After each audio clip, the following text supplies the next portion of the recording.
Jerry, and today I'm going to show you how to make a Reuben sandwich. Now this was actually a request from someone, so if you have requests of videos that you'd like to see, please put them in the comments and I will definitely try to do them for you.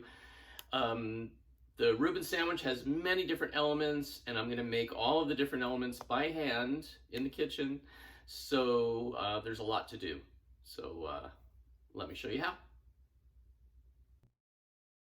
First thing we're going to do is make the sauerkraut. So we're going to take a small head of cabbage and remove the outer leaves. And then cut out the core. And slice the cabbage into small, skinny shreds. And we can do this either by hand or with a food processor. And place all the cabbage in a large bowl. And then take a tablespoon of salt and work it into the cabbage with your hands. And let it sit for around 15 minutes to draw out the liquid from the cabbage. Now massage the cabbage with your hands and really squeeze out as much of the liquid as you can.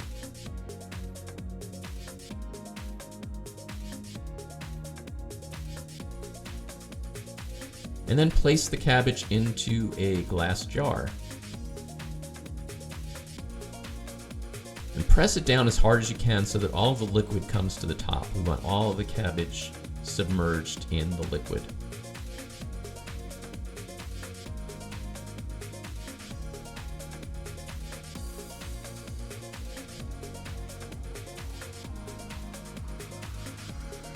Place the lid on the jar and close it up and leave it for a few days or up to a week. And then we can refrigerate after it's finished fermenting. Next, we're going to make the Swiss cheese.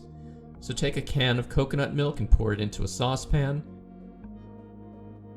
Add 2 tablespoons of nutritional yeast, 2 tablespoons of tapioca flour, a teaspoon of apple cider vinegar, a teaspoon of lemon juice, and a tablespoon of tahini.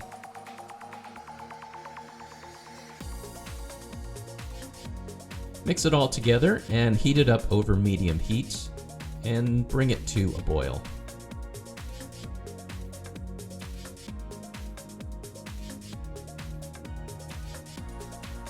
Once it starts boiling, turn the heat down and add in a tablespoon of agar powder. Now you can add another tablespoon if you want it to be even harder of the cheese, but since we're just going to melt it anyway, we can leave it as a softer cheese. Pour the mixture into a glass container. That will be our mold, and then let it cool and then refrigerate it for a few hours until it hardens. Next, we're going to make the corned beef. So we're going to take 5 cups of water and add to it a 1/4 cup of pickling spice mixed with a tablespoon of salt and a bay leaf and a small beet which has been sliced up. Mix it all together and heat it up to bring to a boil.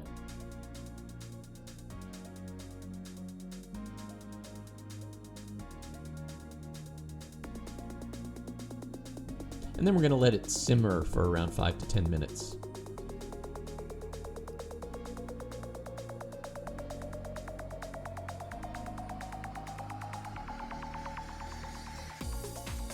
And then we're going to add to that thinly sliced gluten-free tempeh.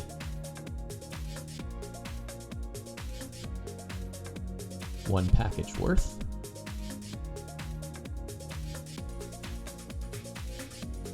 Make sure that it's all submerged in the liquid, and then we can remove from the heat. Place the lid on top, let it cool, and then refrigerate it overnight.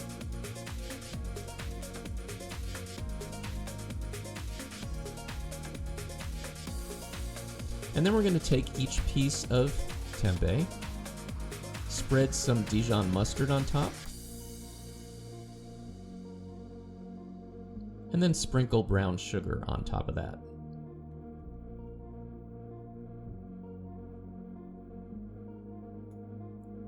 And then place the pieces in your air fryer. If you don't have an air fryer, you can do it in the oven, but it'll be a lot quicker with the air fryer.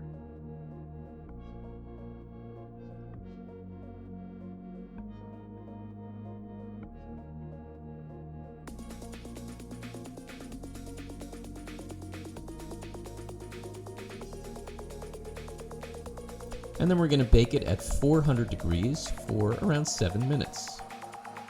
Lastly, we're going to make the Russian dressing. We're going to start with a half a cup of vegan mayo, add 3 tablespoons of ketchup, a tablespoon of horseradish, a couple of teaspoons of apple cider vinegar, we could also use lemon juice, and about a teaspoon of coconut aminos. And then we're going to add a teaspoon of onion powder and just mix that all together until it's well combined. Now we're ready to assemble everything. So we're going to slice some of the cheese, which we removed from the glass mold. And then we're going to take 2 pieces of lightly toasted bread and spread some of the Russian dressing on top. Add slices of the cheese and put it in the microwave for about 30 seconds to get nice and melty. Then we're going to add the corned beef on top of that.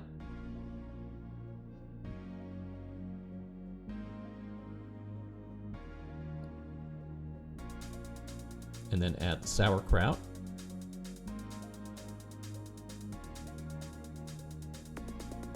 And put the other piece of bread on top. And then we can slice it in half.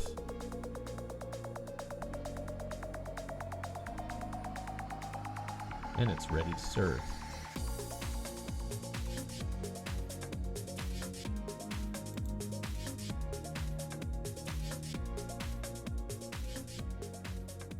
Thanks everybody for watching, and please like and subscribe. And if you have videos that you would like to see, please put them in the comments. See you next time.